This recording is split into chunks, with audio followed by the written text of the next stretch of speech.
In this video, I'll show you how to download and install code blocks on your Windows 11 computer or laptop. First, open your browser and go to Google. Search for code blocks and press enter. Click on the top link. The official website is codeblocks.org. On the left-hand side, click on Downloads. Next, under the Downloads section, click on Download the binary release. You'll see options for different operating systems.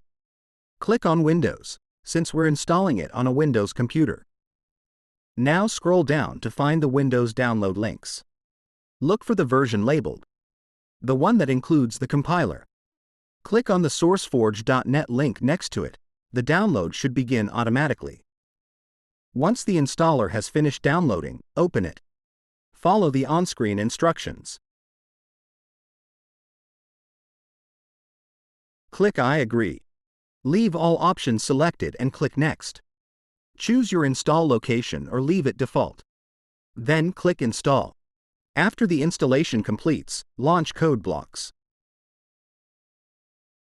On first launch, it may ask you to select a compiler. If the new GCC compiler is already detected, just click OK. You may also see a prompt asking whether to associate code blocks with C or C++ file types. By default, this is set to No, so if you don't want code blocks to be the default program for opening C source files, C++ source files, simply leave it and click OK.